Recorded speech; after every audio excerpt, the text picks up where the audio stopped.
السلام علیکم ورحمۃ اللہ وبرکاتہ۔ الحمد للہ رب العالمین والعاقبۃ للمتقین، الصلاۃ والسلام علی اشرف الانبیاء والمرسلین، اما بعد فاعوذ باللہ السمیع العلیم من الشیطان الرجیم، بسم اللہ الرحمن الرحیم۔ قال ربنا اللہ عز وجل فی القرآن الکریم والفرقان الحمید، یا ایہا الذین آمنوا استعینوا بالصبر والصلاۃ ان اللہ مع الصابرین۔ معزز ناظرین، پریشانیاں، آزمائشیں، دکھ، تکلیف انسانی زندگی کا حصہ ہیں۔ اللہ خالق کائنات نے قرآن کے اندر مشکلات کے اندر، پریشانیوں کے اندر مدد طلب کرنے کا طریقہ بتلا دیا۔ خالق کائنات قرآن کے اندر اعلان فرما رہے ہیں، یا ایھا الذین آمنوا استعینوا بالصبر والصلاۃ ان اللہ مع الصابرین۔ اے وہ لوگو جو ایمان لے کے آئے ہو، صبر اور نماز کے ساتھ اللہ سے مدد طلب کرو۔ ان اللہ مع الصابرین، بے شک اللہ صبر کرنے والوں کے ساتھ ہے۔ آج اللہ تمہیں آزمائے گا، آزمائشوں میں ڈالے گا تاکہ وہ تمہارا ایمان چیک کر سکے۔ اور لوگ یہ کہتے ہیں کہ ہم ایمان لے آئے ہیں، یہ اپنی زبان سے کہہ دیں گے تو کیا انہیں چھوڑ دیا جائے گا؟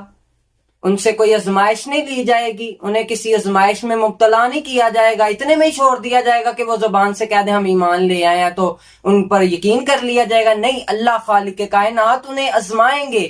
اللہ نے اپنے قرآن کے اندر کہہ دیا ہے، وَلَا نَبْلُوَنَّكُمْ بِشَيْءٍ مِّنَ الْخَوْفِ وَالْجُوعِ وَنَقْصٍ مِّنَ الْأَمْوَالِ وَأَنفُسِ وَالثَّمَرَاتِ وَبَشِّرِ الصَّابِرِينَ۔ اللہ خالق کائنات اعلان کر رہے ہیں کہ میں اپنے بندے کو آزماتا ہوں، طرح طرح سے آزماتا ہوں۔ میں کبھی اس کو خوف کے ساتھ آزماتا ہوں، کبھی میں اس کو بھوک کے ساتھ آزماتا ہوں، کبھی پھلوں کی کمی دے کے آزماتا ہوں، کبھی میں اس کے جان سے پیارے اس سے لے لیتا ہوں۔ اور خوشخبری ان کے لیے ہے جو صبر کرنے والے ہیں۔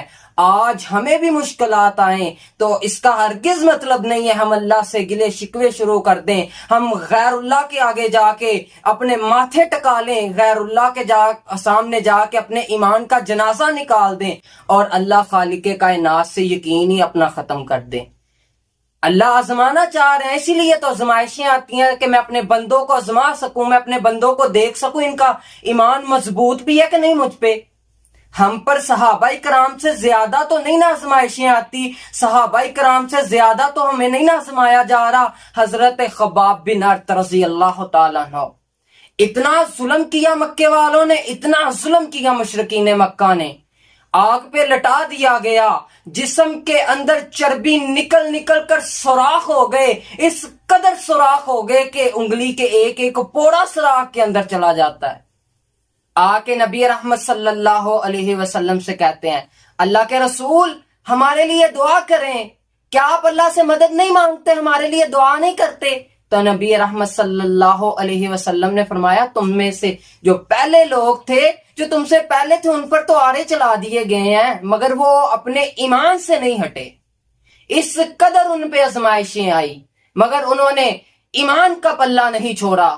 آج ہمیں تھوڑی سی مشکل آ جائے، اللہ سے گلے شکوے شروع کر دیتے ہیں، غیر اللہ کے سامنے جا کے ماتھے ٹکا کے اپنے ایمان کا جنازہ نکال لیتے ہیں۔ صحابہ کرام سے زیادہ مشکلیں آئی ہیں ہم پہ، ان سے زیادہ آزمائش میں ہمیں ڈالا گیا ہے۔ حضرت بلال رضی اللہ تعالیٰ عنہ تپتے انگاروں پہ لٹا دیا جاتا مگر آواز احد احد احد کی آتی۔ آج ہمیں مشکل آئے تو ہم واہ ویلا شروع کر دیتے ہیں، اللہ سے گلے شکوے شروع کر دیتے ہیں۔ آل یاسر کو دیکھیں، اتنا ظلم کیا مکے والوں نے، اتنا ظلم کیا۔ حضرت سمیہ رضی اللہ تعالی عنہا کو دو حصوں میں تقسیم کر دیا گیا۔ حضرت خبیب کو سولی پہ لٹکا دیا گیا، آل یاسر پہ طرح طرح کے انہوں نے ظلم کیے۔ نبی رحمت صلی اللہ علیہ وسلم جب ان کے پاس سے گزرتے تو کہتے، اے آل یاسر صبر کا پلہ نہ چھوڑنا، تمہارا وعدہ جنت ہے۔ آج اگر اللہ ہمیں آزما رہا ہے تو ہم کیوں رو رہے ہیں؟ ہمیں اللہ کے سامنے صبر اور نماز سے مدد حاصل کرنی چاہیے، نہ کہ اس کے گلے شکوے کر کے غیر اللہ کے سامنے جا کے اپنے ایمان کا بیڑا غرق کرنا چاہیے۔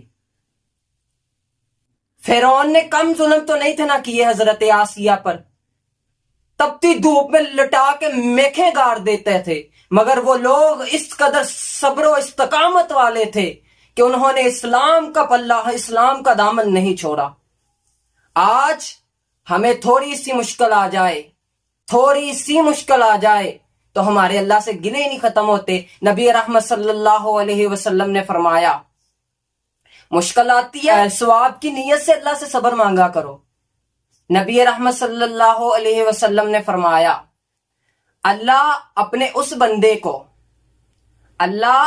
بندے کو کہتا ہے جس کو اللہ اس کا جان سے پیارا کوئی چیز، جان سے عزیز اس کی چیز اس سے لے لیتا ہے اور وہ اس پر صبر کرتا ہے ثواب کی نیت سے، تو اللہ خالق کائنات کہتے ہیں کا اجر ہمارے پاس جنت کے علاوہ کچھ بھی نہیں ہے، جنت کے علاوہ اور کوئی اس کا اجر نہیں ہے۔ اللہ خالق کائنات جنت کی ضمانت دے رہے ہیں صبر کرنے پر۔ اس سے بڑی بات کیا ہے؟ خالق کائنات قرآن میں کہہ رہے ہیں، ان اللہ مع الصابرین، اللہ صبر کرنے والوں کے ساتھ ہے۔ میرے بھائیوں، مشکل آئے اپنے ایمان کا جنازہ نہ نکالا کرو، اللہ سے صبر مانگا کرو اور صبر کیا کرو اپنی مشکلات پر۔ اللہ مجھے اور آپ کو اپنی مشکلات پر صبر کرنے کی توفیق عطا فرمائے۔ فما توفیقی اللہ۔